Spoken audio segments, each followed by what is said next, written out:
Le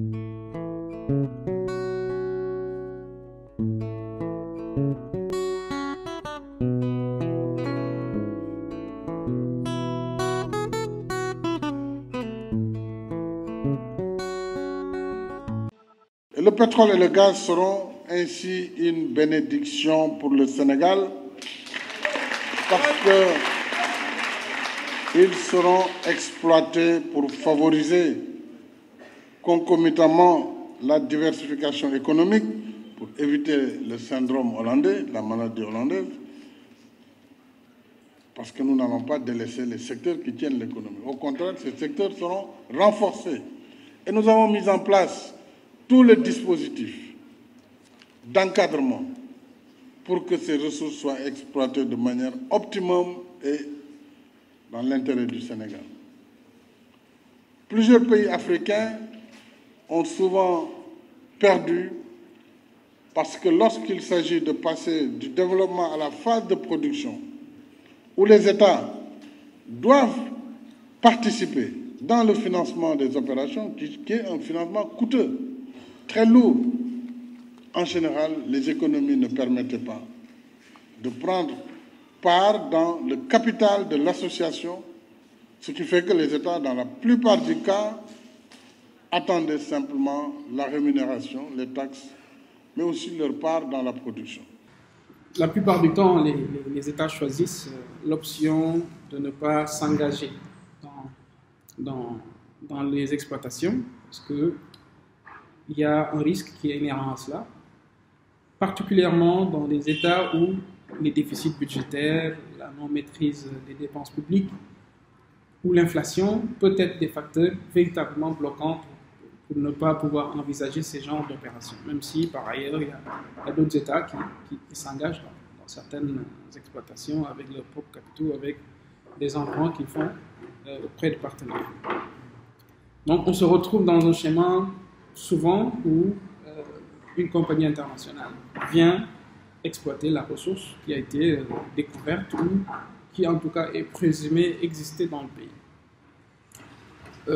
L'asymétrie d'information souvent est due à une chose: les États n'ont pas assez prospecté leur sous-sol. Quand on regarde vers les années, un exemple que l'OCDE avait donné, c'était que jusqu'en 2002, vous avez un certain unité de surface, par exemple, on va dire 1 km², qui va valoir 10 fois plus que ce même km² en Afrique. Dans les pays OCDE, le km² avait une valeur en termes de ressources qui ont été découvertes, parce qu'ils ont fait beaucoup de recherches, beaucoup d'explorations, ils ont commencé les exploitations. Ce km² était beaucoup plus rentable, beaucoup plus cher que le km² qui existait dans un continent comme l'Afrique. Parce que jusque-là, les découvertes ne s'étaient pas, les efforts de recherche ne s'étaient pas appesantis ou n'ont pas été à un niveau extrêmement élevé en Afrique. Dû au fait que déjà l'infrastructure géologique ou les recherches, les bureaux de recherche géologique ont été dans des situations assez chaotiques. Les ministères en charge des ressources naturelles ne sont pas dotés suffisamment de budget pour faire de la prospection.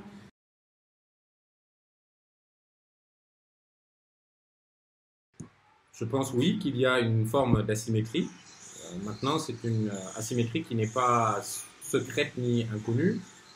Elle est de fait en réalité. Pourquoi je dis ça? Parce que les États signent des contrats avec les compagnies. Ces contrats en soi ont pour rôle de régler le partage de la rente pétrolière, donc des fruits, des bénéfices de l'éventuelle exploitation du pétrole ou du gaz après qu'on ait exploré puis découvert ces ressources-là. Et les contrats adressent cette question du partage de la rente. Dans le partage de la rente, les États, en tout cas au Sénégal par exemple, les contrats qu'on signe depuis 1998, l'État reste théoriquement majoritaire, mais il y a un préalable pour que cette majorité relative en termes de pourcentage de la rente devienne un gros volume d'argent qu'on puisse réinvestir au profit des populations. Ce préalable, c'est la minimisation des coûts pétroliers. Les coûts pétroliers, c'est l'ensemble des investissements qui sont nécessaires depuis l'exploration, donc de faire de la sismique, le forage, jusqu'à l'exploitation, en passant par le développement et l'évaluation. Donc il faut faire des études conceptuelles, construire donc, le matériel, les infrastructures nécessaires à l'exploitation. Et ça, de ce point de vue-là, les États ont encore beaucoup de retard par rapport aux compagnies privées.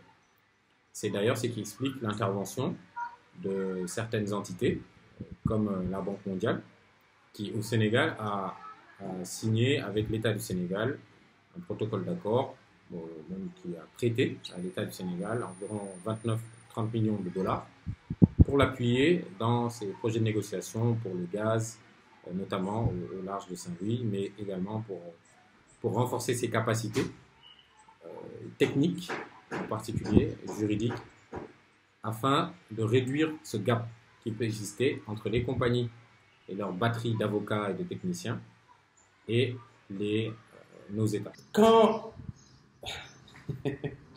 une structure comme Kern Energy, avec laquelle je travaille, devait venir s'installer au Sénégal en 2013, ils m'ont contacté avant de commencer à travailler au Sénégal. Ils me disent, nous, on veut venir travailler au Sénégal, sans me dire le secteur, on veut que vous nous fassiez une étude sur le Sénégal. Je leur ai fait une étude 360 degrés.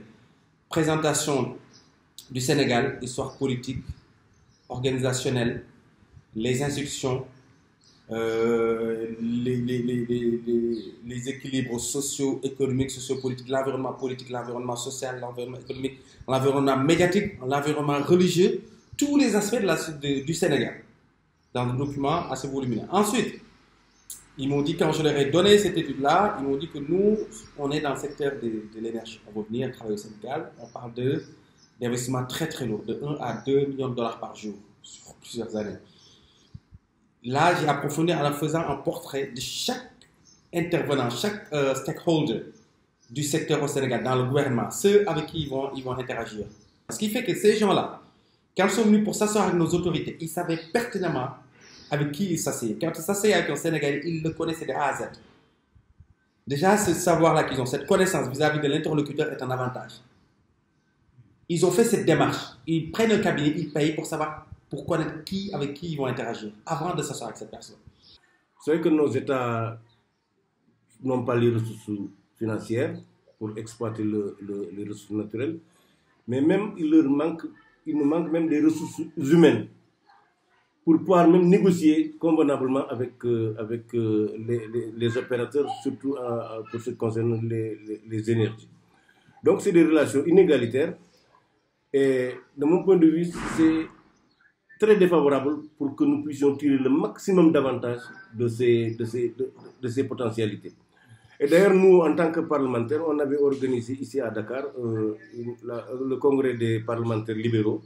C'était pour aider les États africains, membres donc de l'international libéral, à avoir les outils en termes de ressources humaines pour pouvoir convenablement négocier avec le secteur privé international qui travaille dans le secteur des énergies et des ressources naturelles.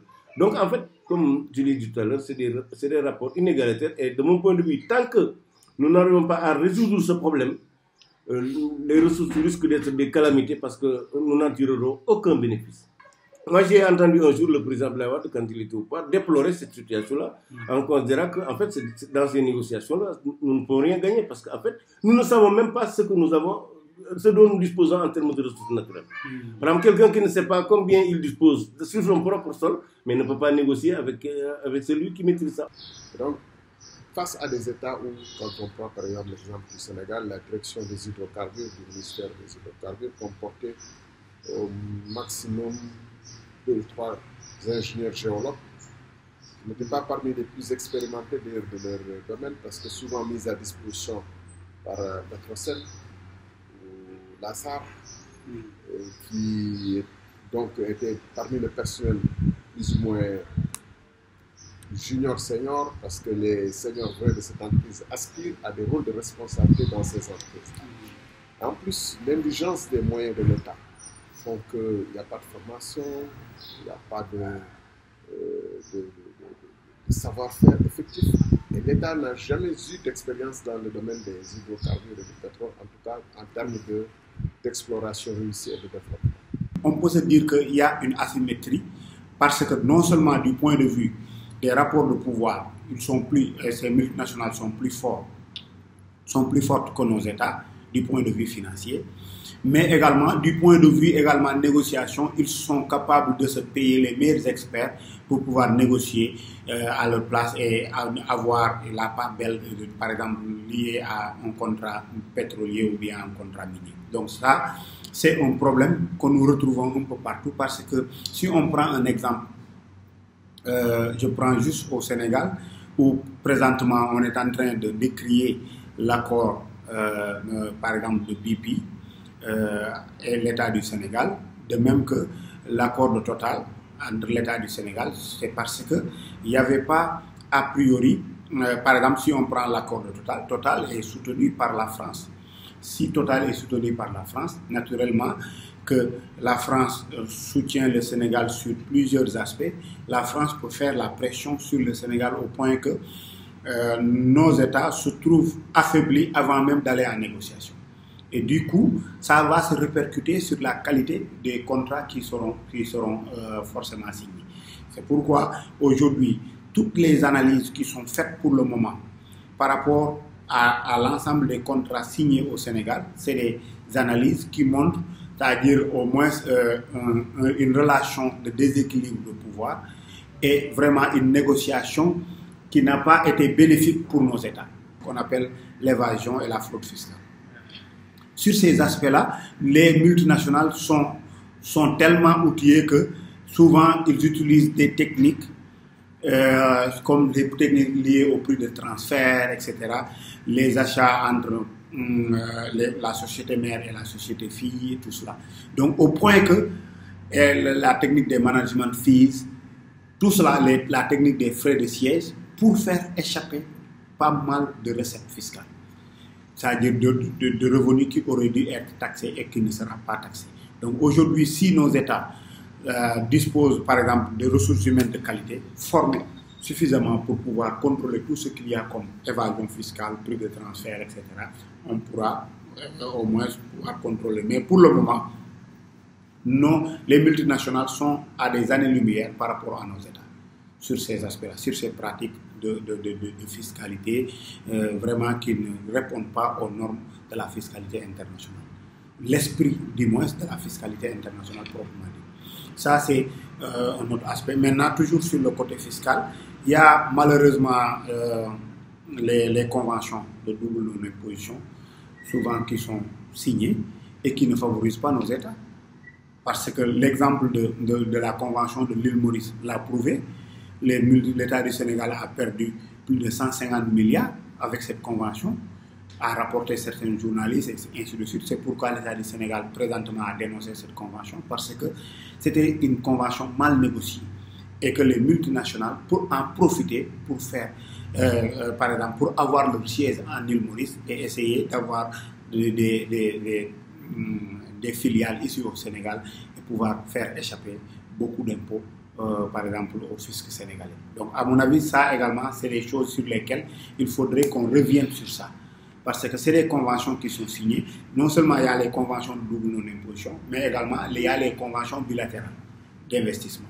Donc, c'est ces deux aspects sur lesquels l'État du Sénégal, à mon avis, devrait revenir pour éviter à ce qu'on perde énormément de recettes. Et ça également, ça fait ressortir l'asymétrie entre la relation de pouvoir entre l'État et naturellement les multinationales.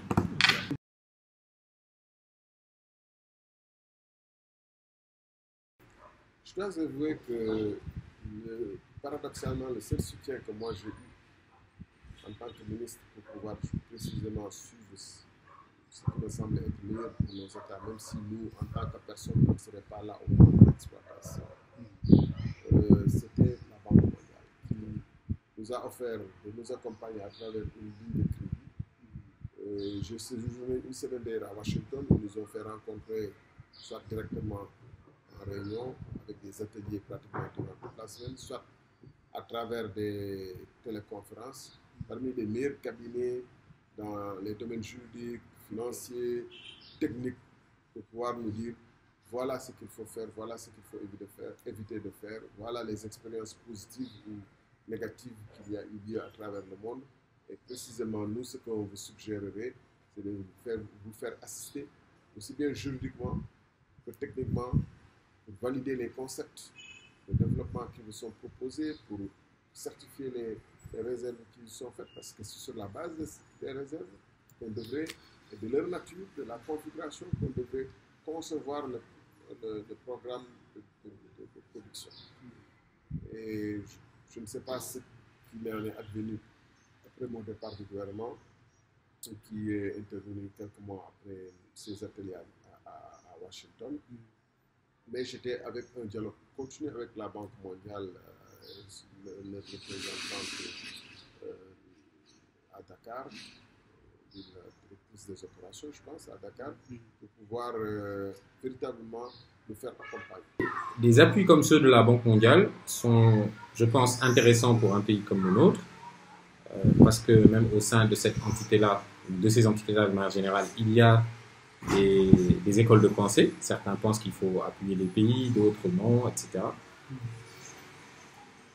Mais, encore une fois, cet appui peut être à double tranchant.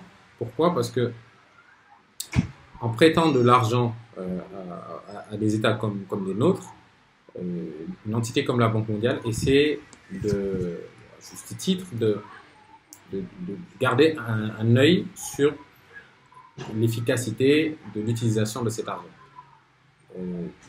Quels sont les cabinets qu'on fait intervenir, avec qui travaille-t-on, et les standards vont aller vers